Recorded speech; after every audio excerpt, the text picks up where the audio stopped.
Oke, Assalamualaikum warahmatullahi wabarakatuh. Perkenalkan, nama saya M. Zaki Agatsa dengan NIM 102022400034. Di sini saya akan menjelaskan manajemen sistem basis data tentang pembayaran sehat, yaitu di dalamnya ada IRD, relational model, DDL, dan DML, dan juga ada normalisasi. Oke, untuk yang pertama, di sini saya akan mendeskripsikan secara umum IRD yang telah saya buat. ERD ini menggambarkan struktur data untuk sistem informasi transaksi layanan kesehatan yang melibatkan pasien, layanan kesehatan, transaksi, dan unit penyediaan layanan. Sistem ini dirancang untuk mencatat transaksi layanan yang dilakukan oleh pasien di berbagai unit layanan dengan rincian lengkap mengenai jenis layanan, kategori, dan juga biaya. Selanjutnya, saya akan menjelaskan entitas dan atribut dari ERD yang telah saya buat. Yang pertama itu ada pasien. Di dalam pasien itu ada ID pasien, selanjutnya ada nama pasien, yang kedua itu ada transaksi, di dalamnya ada ID transaksi, dan juga ada ID pasien, dan ada waktu transaksi. Yang ketiga ada detail transaksi. Di dalamnya itu ada ID detail, ID transaksi, ID layanan, dan juga jumlah. Yang keempat itu ada layanan. Di dalamnya ada ID layanan, nama layanan, biaya layanan, ID kategori, dan juga ID unit. Yang kelima ada kategori layanan. Di dalamnya ada ID kategori dan juga nama kategori. Yang terakhir ada unit. Di dalamnya ada ID unit dan juga nama unit. Selanjutnya di sini saya akan menjelaskan hubungan dan relasinya. Yang pertama itu pasien itu berhubungan dengan transaksi. Jenis relasinya itu one to many. Yang kedua itu ada transaksi, berhubungan dengan detail transaksi. Jenis relasinya itu ada di one to many. Yang ketiga detail transaksi, berhubungan dengan layanan. Jenis relasinya many to one. Yang keempat layanan, berhubungan dengan unit. Relasinya many to one. Yang kelima layanan, berhubungan dengan kategori layanan. Jenis relasinya many to one. Selanjutnya, saya akan menjelaskan studi kasus dan implementasinya. Yang pertama itu proses pendaftaran pasien. Pasien yang baru datang ke klinik akan didaftarkan ke sistem dan diberikan ID pasien. Informasi nama pasien disimpan dalam entitas pasien. Yang kedua, proses transaksi. Setiap kali pasien menerima layanan, sebuah entry dibuat di entitas transaksi, mencatat waktu transaksi dan pasien terkait. Yang ketiga, ada rincian transaksi.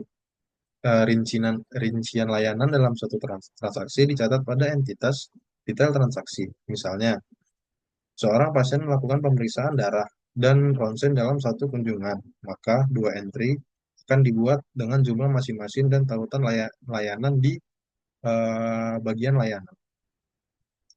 Yang keempat ada data layanan. Setiap jenis layanan disimpan dalam entitas layanan yang memiliki informasi seperti nama layanan, biaya, kategori yang ada di dalam kategori layanan, dan unit yang menyediakannya. Itu ada di bagian unit. Selanjutnya saya akan menjelaskan tentang konversi ERD ke model rasionalnya.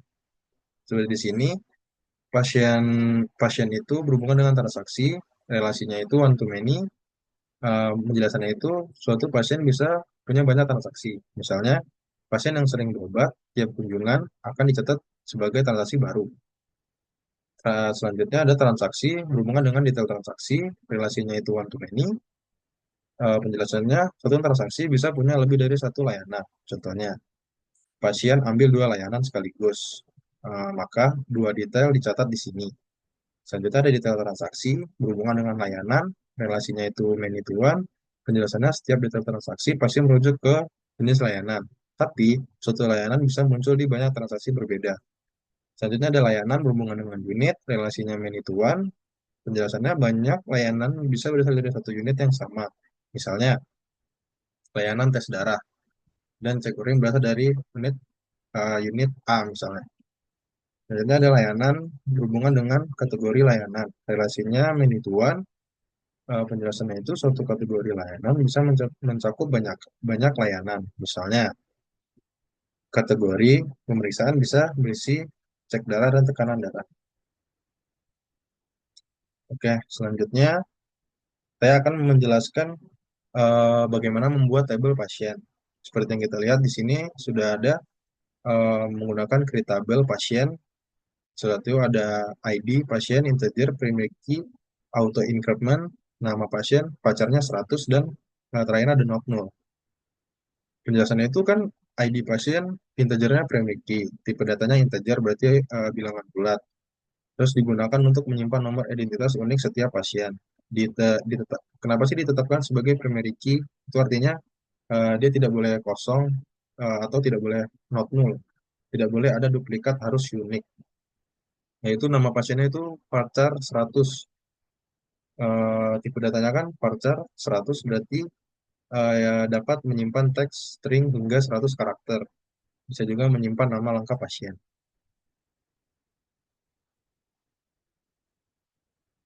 Selanjutnya, eh, cara untuk membuat tabel kategori layanan. Di sini juga ada kan kategori layanan, tabel create tabel kategori layanan, ID kategori integer primary key, auto increment, nama kategori, pacarnya 100. Sama seperti tadi, tipe datanya integer digunakan untuk menyimpan data, digunakan untuk menyimpan ID unit kategori layanan. Sama seperti tadi, primary key-nya tidak boleh kosong dan tidak boleh duplikat. Dan juga pacarnya masih 100, bisa untuk menggunakan menyimpan nama kategori layanan seperti umum dan kardiologi. Setelah itu membuat tabel unit.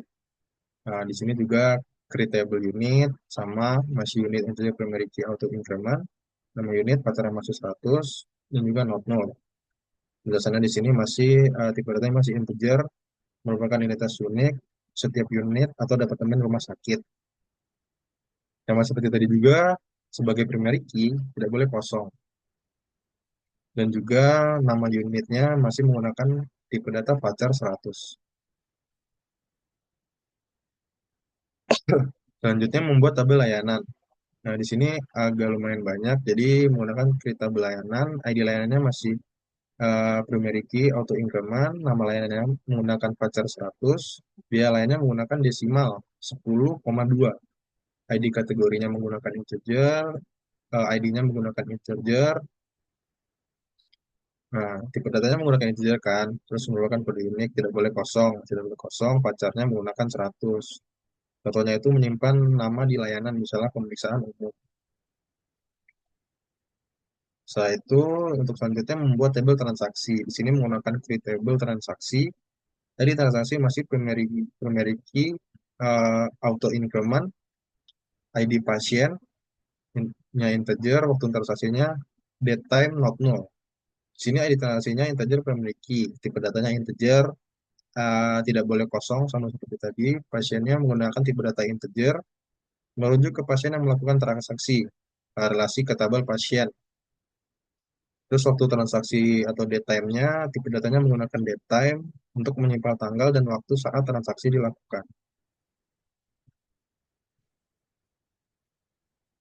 Terus selanjutnya membuat tabel detail transaksi. Di sini create tabel menggunakan detail transaksi, ID transaksinya integer, ID layanannya integer, jumlahnya integer, sebetulnya menggunakan desimal 10,2. Jadi masih sama seperti tadi, merujuk ke transaksi, bagian ID transaksinya itu merujuk ke transaksi relasi ke transaksi. Untuk ID layanannya merujuk ke relasi layanan. Terus jumlah tipe datanya menggunakan integer, menyimpan layanan yang digunakan dalam suatu transaksi. Terus menggunakan ini subtotal desimal 10,2. Jadi tipe datanya itu desimal 10,2. Jadi bisa menyimpan hasil perkalian antara jumlah dan biaya layanan. Misalnya jumlah kali biaya. Terus mewakili total biaya untuk satu jenis layanan ke dalam transaksi. Oke, selanjutnya kita akan masuk ke bagian DML.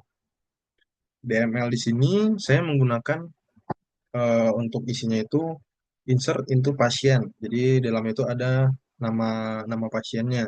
Di sini saya menggunakan nama pasien itu Andi Wijaya, Budi Santoso, Cici Amelia, terus ada Didi Hartono dan juga Eka Putra. Dan selanjutnya untuk kategori layanannya itu menggunakan insert into kategori layanan itu di dalam tabelnya itu ada nama kategori. Nama kategorinya itu saya ada 5 yaitu umum, kardiologi, gigi, anak, dan kanker. Oke, selanjutnya itu ada untuk bagian unit. Untuk memasukkan itu insert into unit, dalamnya ada nama unitnya.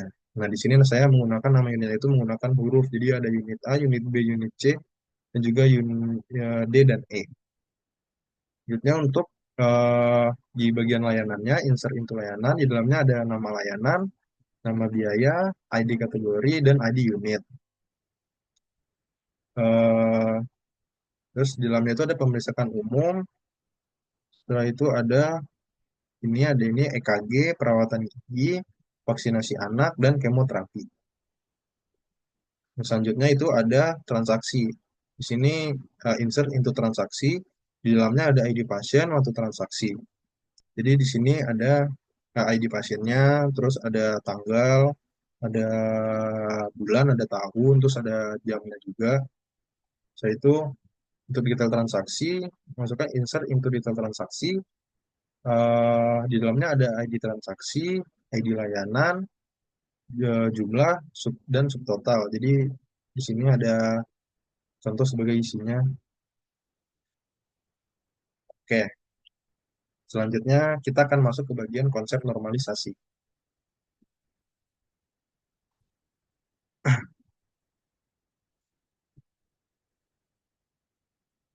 Jadi di konsep normalisasinya ini sudah dibikin tabel seperti ini. Itu rata-rata di dalamnya ada ID transaksi, ID pasien, nama pasien, waktu transaksi, ID layanan, nama layanan, biaya, jumlah, dan total. Sebagai contoh di sini saya akan mengambil satu. ID pasiennya PO1, nama pasiennya itu Dani. Terus waktu transaksinya itu dia ngambil di tanggal 10 bulan 3 2024 jam 19.11 lewat 30. ID layannya itu L01. Nama layannya itu dia ngambil obat paracetamol. Biayanya itu ada di 20.000, jumlah yang diambil itu 2, jadi totalnya itu harganya 40.000. Oke, terus saya akan menjelaskan proses normalisasi. Jadi yang pertama itu ada satu NF atau first normal form. Jadi untuk membuatnya itu ada syaratnya. Yang pertama itu tidak boleh ada repainting group atau harus automatic value. Yang kedua, setiap field hanya menyimpan satu nilai per baris. Yang kedua ada 2 NF atau namanya second normal form. Untuk syaratnya itu yang pertama sudah ada dalam satu NF atau sudah ada di dalam yang pertama tadi first normal form. Setelah itu tidak boleh ada ketergantungan parsial atau atribut non primary key tidak boleh bergantung ke sebagian primary key di tabel komposit. Setelah itu yang ketiga ada 3 NF atau third normal form. Nah, syaratnya itu sama, sudah harus masuk ke yang kalau ini harus masuk di 2NF. Jadi tidak boleh ada ketergantungan transitif atau atribut non-primary key. Tidak boleh bergantung ke atribut non-primary key lainnya.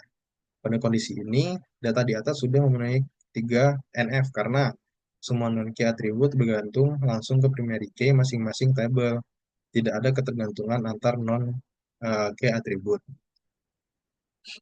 Oke, selanjutnya masuk ke bagian keuntungan normalisasi. Jadi apa sih keuntungan dari kita membuat menormalisasikan data itu? Jadi normalisasi adalah, ini untuk penjelasannya, normalisasi adalah proses yang bertujuan untuk menyusun tabel dalam basis data agar lebih efisien. Jadi eh, tujuannya itu biar kita menyusun tabel dalam basis data itu biar lebih efisien. Yaitu proses ini berfokus pada pengurangan redundasi dan menjaga integritas data. Dengan menerapkan normalisasi, data yang sama disimpan di suatu tempat sehingga setiap perubahannya hanya perlu dilakukan sekali. Jadi cukup dilakukan sekali. Selain itu, normalisasi juga membantu mencegah anomali data yang terkait dengan pembaruan, penyisipan, dan penghapusan. Jadi Itu juga membantu mencegah adanya anomali data dengan terkaitnya itu dengan pembaruan, penyisipan, dan penghapusan. Nah, di sini juga ini juga mempermudah pemeliharaan basis data, mempercepat pencarian informasi, serta mengurangi ukuran penyimpanan. Jadi, ini itu juga bisa mempermudah kita dalam memelihara basis data. Juga kalau kita lagi mencari informasi itu bisa mempercepat pencarian informasi, serta kalau misalnya ukurannya besar itu bisa mengurangi ukuran penyimpanannya.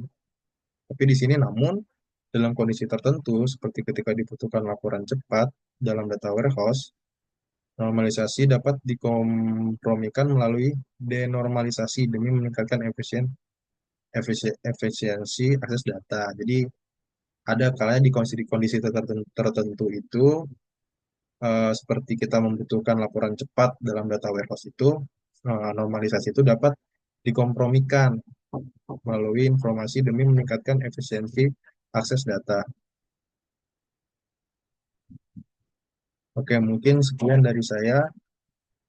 Terima kasih. Assalamualaikum warahmatullahi wabarakatuh.